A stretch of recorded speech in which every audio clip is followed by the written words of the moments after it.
ರಾಜು, ನೀನ್ ಮನೆಯಿಂದ ಕೆಲಸ ಬಿಟ್ಮೇಲೆ ಈಗ ಏನ್ ಮಾಡ್ತಾ ಇದ್ದೀಯ ರಾಜು? ಹೌದು ಕಣಿ, ಏನು ತಪ್ಪು ಮಾಡಲ್ಲ ಅಂದ್ರೆ ನಿಮ್ ತಂದೆಯವರು ಕೆಲಸದಿಂದ ಬಿಡಿಸ್ಬಿಟ್ಟು ಗಣಿ. ಅದಲ್ಲದೆ ಈಗ ಬಸ್ ಸ್ಟ್ಯಾಂಡ್ ನಲ್ಲಿ ಹಮಾಲಿ ಮಾಡ್ತಾ ಇದ್ದೇನೆ. ಇದರಿಂದ ನಿನ್ನ ಉಪಜೀವನ ನಡೀತಾ ಇದೆ ಹೇಗೆ? ಒಂದ್ ದಿವ್ಸ ಆಗುತ್ತೆ, ಒಂದ್ ದಿವ್ಸ ಆಗೋದಿಲ್ಲ.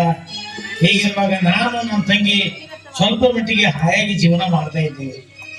ನಿನ್ನ ತಂಗಿ ಅಂದ್ರೆ ಅವಳು ತಾನೆ ಚಿಕ್ಕವಳಿದ್ದಾಗ ನನ್ನ ಮನೆ ಕರ್ಕೊಂಡು ಬರ್ತಾ ಇದೆಯಲ್ಲ, ಸರಳ ಅಂತ. ಸರಳ.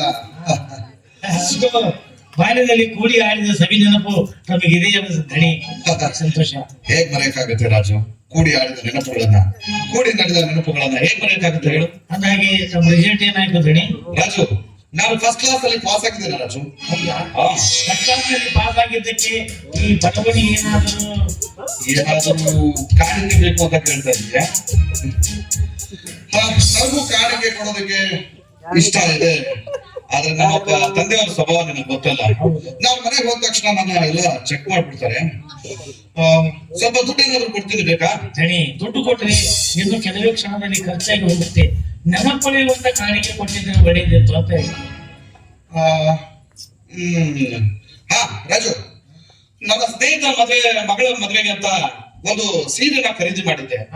ಆ ಮದುವೆ ಹೇಗೋ ಮುರಿದೋಯ್ತು. ಆ ಸೀರೆನ ನಾನು ಕೊಡ್ತೀನಿ ನಿನಗೆ, ಅದನ್ನ ನನ್ನ ತಂಗಿ ಕೊಡ್ತೀಯಾ? ಕೊಡಿ ಧಣಿ. ಹುಟ್ಟಿದಾಗಿನಿಂದ ಇಲ್ಲಿವರೆಗೂ ನನ್ನ ತಂಗಿ ಹೊಸ ಸೀರೆಯನ್ನೇ ಕಾಣಿಸಲಿಲ್ಲ.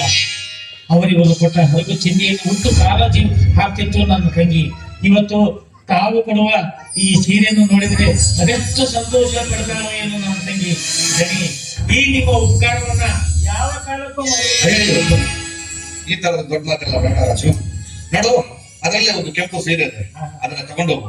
ಬಾಲಿ ಟೀ ಕುಡಿತ ಮನೆಗೆ ಅದನ್ನ ತೆಗೆದುಕೊಡ್ತೀನಿ, ನಿನ್ ಮನೆಗೆ ತಗೊಂಡು ಬಾ.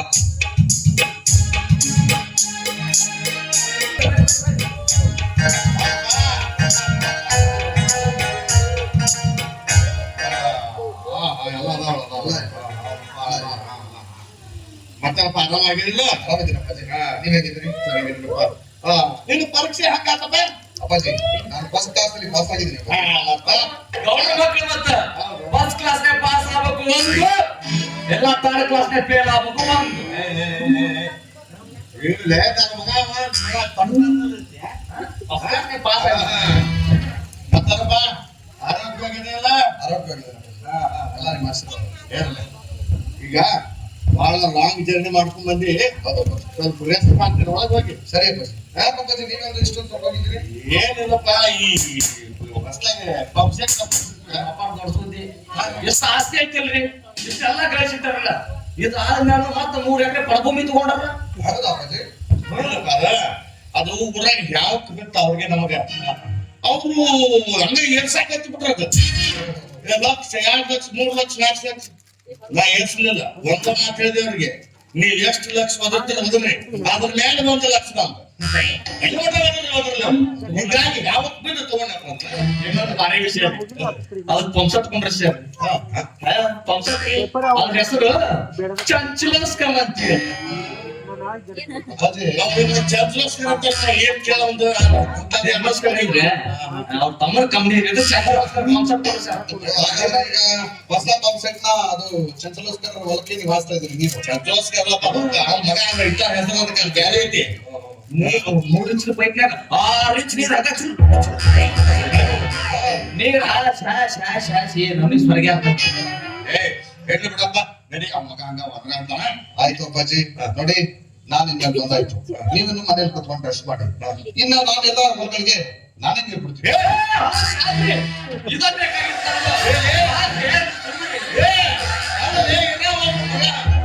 ಜಗಳ ಮಾಡಕಿರ್ತೀನಿ, ನೀರ್ ಬಿಡಾಕ ಜಗಳ ಮಾಡಕಿರ್ತೀನಿ. ಅಲ್ಲಪ್ಪ, ಬಿಡ್ಬೇಡ ಅಂತ ಹೇಳಕತ್ತೀನಿ. ಬ್ಯಾಡ ಬಿಡ್ರಿ, ಅವಳು ಬೇಡ, ನೀವು ಬೇಡ, ಇವನು ಬೇಡ.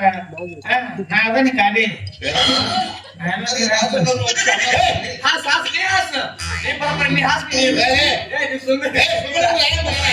ಅಲ್ಲಪ್ಪ, ಹಿರಿಯರು ಏನ್ ಹೇಳಿದ್ರಿ?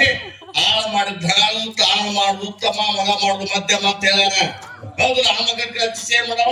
ನಡಿ, ನೀ ರೆಸ್ಟ್ ಮಾಡಿ, ನಡಿ ಒಳಗೆ ನಡಿ. ಸರಿ ಆಯ್ತಪ್ಪ. ನಡಿ ನಡಿ. ರಾಜು,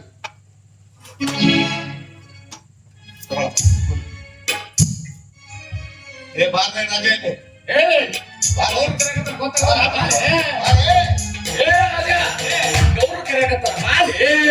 ಕೈ ಹಿಂಗ್ ಮಾಡ್ತೀಯಲ್ಲ, ಏ ಬಾಲೆ. ಏ ಮಗನ ಬಾ ಅಂತ ಹೇಳಿದ್ರೆ ಬಾ ಅಂತಿ ಕೈ ಹಿಂಗ್ ಮಾಡ್ತೀಯ ಹೋಗ್ ಏ ನಾನು ಹಿಂಗ ಮಾಡಕತ್ತಿಲ್ಲ, ಹೊಡಿಲೇನೋ ಅಂತ ಗೌಡ್ರು ಕರೆಯಕತ್ತಾರ. ಬಾ ಬಾ ಹೋಗಂತ ನೀವು ಬಾ ಬಾ ಅಂತೀರಿ.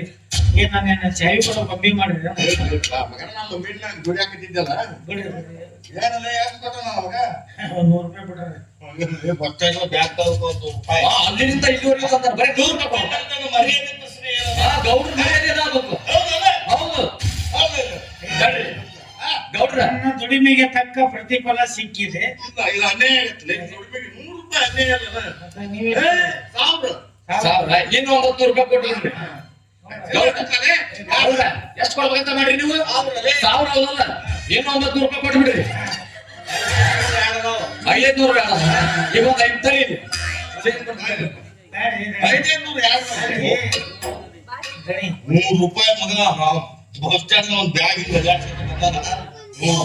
ಅದು ಇದು ತಕ್ಷಣ ಮಗ ಎಲ್ಲ ನೀವು ಒಟ್ಟು ಕೊಡ್ರಿ ಅದು ನೀವು ಒಟ್ಟು ಕೊಡ್ರಿ ಅಂತ ಏ ಗಣಿ ಮಿಲ್ ಕೆಲಸ ಹಿಂದ್ರಿ ಅವಾಗ ಇನ್ನೂ ₹1500 ಬಾಕಿ ಬಂದ್ರೆ ದೀಪಾವಳಿಗೆ ಅಡ್ವಾನ್ಸ್ ಇಸ್ಕೊಂತಾರ ಏ ಮನ್ಯಾಗ ಬರ್ತಾರೆ ದೀಪಾವಳಿ ಹಬ್ಬಕ್ಕೆ ಹಿಂಗ್ ಮಾಡಿ ಎಷ್ಟು ಗಳಿಸಿರಿ ನೀವು? ಏ ತಮ್ಮ ನಾವ್ ದುಡಿಯಕ್ ಇದ್ದಿಲ್ಲ ನೀನು ಇದ್ದೆ ಮತ್ತೆ ಅದ ಕೊಡ್ಬೇಕಿಲ್ಲ ಎಲ್ಲ ಬಾಕಿ ಮುಟ್ಟಿಸಿ ಕೆಳಗ್ ಸಹಿ ಮಾಡಿದ್ದೀನಿ. ಎಲ್ಲ ಮುಟ್ಟೈತಿ ಗೌಡ್ರದ್ದು. ಮ್ಯಾನೇಜರ್ ಕರ್ಲಿ ದೀಪಾವಳಿಗೆ ಅಡ್ವಾನ್ಸ್ ಇಸ್ಕೊಂಡ್ರೆ ಏ ಇಲ್ಲ ಅಂತ ನೋಡ್ಲಿ ಒತ್ತಾಗತ್ತಿಲ್ಲ, ಬಡ್ರ ರೊಕ್ಕ ತಿಂತೇವೆ. ಒತ್ತಾಗುದಿಲ್ಲ ನಿಮ್ಗೆ. ಯಾಕಂತಂದ್ರೆ ನಮ್ಮ ಮನೆಯಲ್ಲಿ ನಾನು ನನ್ನ ತಂಗಿ ಉಪವಾಸ ಅದಾವೆ. ಉಪವಾಸ ಇದ್ರಿ, ಮಣ್ಣು ತಿನ್ಲಿ ಮಣ್ಣು. ಇವ್ರು ಮಣ್ಣು ತಿಂದ ಬದುಕ್ಯಾರ. ಮಾಡ್ತಾರ ಮಗನ ಗೌಡ್ರ ನೀವು ನಡ್ಕೊಂಡು ನಿಂತಿಲ್ಲ ಅಲ್ರಿ, ಮತ್ತೆ ಕೈ ನಿಮ್ ಕಡೆಗೆ ಬರ್ತದೆ. ಹಂಗ್ ಮಾಡ್ಲಿ ಮಣ್ಣು ತಿಂದ ಬದುಕ್ಲಿ, ಮಣ್ಣು ತಿಂದ ಡ್ರೈವರ್ ಬಂದ್ರಿ ಗೇರ್ ಹಾಕೊಂಡ್ರೆ ಹಿಂಗ ಹಿಂಗ ಹಿಂಗ. ಗಣಿ ಪುಣ್ಯ ಬರುತ್ತೆ. ನೋಡ್ತಮ್ಮ ನಮ್ದು ₹100 ಕೊಡ್ಕೊಡು ನಾನು ನಿಮ್ಗೆ ಅನ್ಯಾಯ ಇಸ್ಕೊಂಡಿಲ್ಲ ಕೊಡೋದು ಇಸ್ಕೊಂಡಿವಿ ನೀವು ಕೊಡಂಗಿಲ್ಲ. ಏನಪ್ಪ ಹೇಳಿ ಅಕ್ಕ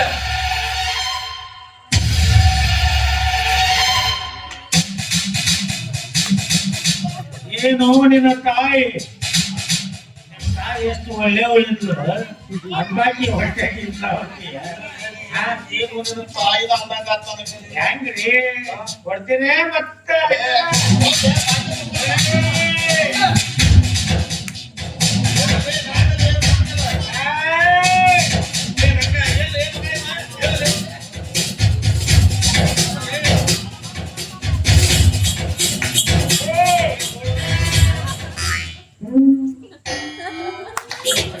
ಹೆಂಗೈತಿ ಸರದ್ರ ಒತ್ತರ ಸರಿತಾರ ಬಾರೋ ನಿನ್ನ ತಾಯಿ ಒಳ್ಳೆಯವಳಪ್ಪ ತಾಯಿ. ತಾಯಿಗೆ ಕೊಡೋದು ಇಟ್ಕೊಂಡು ಅದೇ ಮೇಲೆ ಇಸ್ಕೊಳ್ಬೇಕಿರಲ್ಲ ಅದೇ ಮುಟ್ಟೈತಿ ಅಂತ ಸಹಿ ಮಾಡಿದ್ ಬೇಕಾದ್ರೆ ನಾಳೆ ಕೋರ್ಟಿಗೆ ಹೋಗೋಣ ಪೊಲೀಸ್ ಹೋಗೋಣ. ನಮ್ಮ ಮ್ಯಾನೇಜರ್ ಸಹಿ ಮಾಡಿಲ್ಲ ಅಂತ ಹೇಳೋದೇ ಬರೋಬ್ಬರಿ ಅಂತ ಬರೋಬ್ಬರಿ ಅಂತ ಮಾತ್ರ ಸೇರಿದೆ. ಹೌದಾ ಅಪ್ಪಾಜಿ? ಹೇಳಿ ಅಪ್ಪಾಜಿ.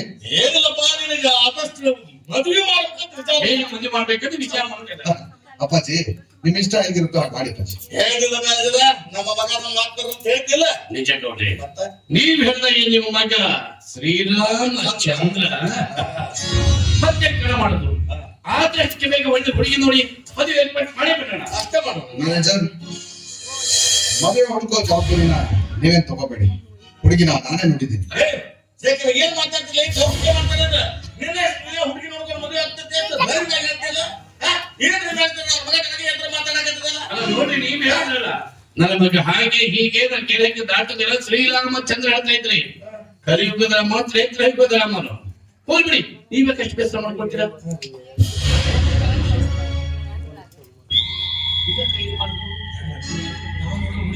ನೋಡ್ಕೊಂಡಿರ್ಬಾರ್ದು. ಆಗಿತ್ತು ನಾನು ಹುಡುಗಿ ಪ್ರೀತಿ ಬಂತು ವಯಸ್ಸಿನಾಗ ನಮ್ಮ ಅಪ್ಪ ಕಡೆ ನೋಡಕ್ ಕರ್ಕೊಂಡ್ ಹೋದ ನಾ ಪ್ರೀತಿ ಮಾಡಿ ಹುಡುಗಿ ಮಳಿಗೆ ಕರ್ಕೊಂಡ್ ಹೋದ ಅಲ್ಲೇ ಇದು ಯಾಕೆ ಹಂಗ ಅಪ್ಪನಂತೆ ಮಗ ಶೇಖರವ್ರೆ, ನೀವು ಪ್ರೀತಿ ಮಾಡಿ ಹುಡುಗಿ ಜೊತೆ ಮದುವೆ ಮಾಡ್ತಾರೆ, ಆ ಹುಡುಗಿ ಏನಂತ ಹೇಳ್ತೀರಾ? ಆ ಹುಡುಗಿ ಒಬ್ಬ ಬಡವನ ತಂಗಿ. ಇಲ್ಲಿ ಬಿಡಿ, ಪ್ರೀತಿ ಪ್ರೇಮಕ್ಕೆ ಬರ್ತಾರ ಸ್ನೇಹಿತರಲ್ಲಿ ಭೇದ ಇಲ್ಲ. ಆ ಹುಡುಗಿ ಹೆಸರು ಅವಳ ಹೆಸರು ಸರಳ ಅಂತ. ಸರಳ. ಹೌದಾ? ಯಾವ ಸರಳ? ಅದೇ ಆ ಬಸ್ ಸ್ಟ್ಯಾಂಡ್ ಅಲ್ಲಿ ಕೂಲಿ ಮಾಡ್ತಾನಲ್ಲ ರಾಜು, ಹಾ. ಅವನ ತಂಗಿ ಸರಳ. ಆ ರಾಜು ಸಿಕ್ಕಿಲ್ಲ. ಓ ಮೈ ಗಾಡ್, ಸರಳ ಸರಳ ಸರಳ, ಎಂತ ಮೋಸ ಮಾಡ್ಬಿಟ್ಟೆ ಸರಳ. ನನ್ನ ಜೊತೆ ಪ್ರೀತಿ ಮಾಡಿ ನನಗೆ ಮದುವೆ ಮಾಡ್ಕೋತೇನೆ ಮಾತು ಕೊಟ್ಟಿದ್ದೆ, ಇವತ್ತು ನನಗೆ ಮೋಸ ಮಾಡಿ ಸಿದ್ಧಾಗ್ಬಿಟ್ಟೆ. ಛೇ, ಸರಳ. ಮ್ಯಾನೇಜರ್ ಏನ್ ಹೇಳ್ತಾ ಇದೀರಿ ನೀವು? ಬೇಡ ಬಿಡಿ, ಆ ವಿಷಯ ಹೇಳಿ ನೀವು ಮರುಪಡಿಸಬೇಕಾಗಿಲ್ಲ, ಬರ್ತೀನಿ. ಮ್ಯಾನೇಜರ್ ನೀವೇನಾದ್ರೂ ಆ ವಿಷಯ ಹೇಳಿಲ್ಲ ಅಂದ್ರೆ ನಾನ್ ಮೇಲೆ ಆಣೆ ನಿಮ್ಗೆ. ಶೇಖರ್, ಆಣೆ ಹಾಕಿ ಅಂತ ಕೆಲಸ ಮಾಡ್ಬಿಟ್ರಿ. ಸರಿ, ಆಣೆ ಹಾಕಿದ್ರೆ ನನ್ನ ವಿಷಯ ಹೇಳೇ ಹೇಳ್ತೀನಿ. ಅದೇ ಬಡ ನನ್ನ ತಂಗಿ ಸರಳ ಅಂದ್ರಲ್ಲ, ಆ ಸರಳನಿಂದ ನನಗೂ ನಿಮಗಿಂತ ಮುಂಚೆನೆ ಪ್ರೀತಿ ಪ್ರೇಮ ನಡೆದು ಬಿಟ್ಟಿದೆ.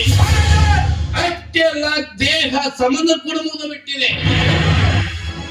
ಏ ಶೇಖರ್, ವಿಷಯ ಹೇಳಿ ಕೆಲವೊಂದು ಪಟ್ಟೆ. ನೀವು ಆಣೆ ಹಾಕಿದ್ಕೋಸ್ಕರ ವಿಷಯ ಹೇಳಿದ್ದೀನಿ. ತಮ್ಮದ್ರಲ್ಲಿ ಬಿಟ್ಟು ಬಿಡಿ. ಮ್ಯಾನೇಜರ್, ನೀವು ಹೇಳ್ತಾ ಇರೋದಕ್ಕೆ ಸಾಕ್ಷಿ ಏನಾದ್ರೂ ಇದೆಯಾ ಮ್ಯಾನೇಜರ್? ಪ್ರೀತಿ ಮಾಡಿದ್ದು ಸಾಕ್ಷಿ ಬೇಕಾ? ಮರ್ತಿದ್ದೆ, ಅವಳು ಮನ್ನಿಷ್ಟೊಂದು ಪ್ರೇಮ ಪತ್ರ ಕೂಡ ಬಂದು ಕೊಟ್ಟಿದ್ದಾಳೆ, ನನ್ನ ಹತ್ರ ಇದೆ.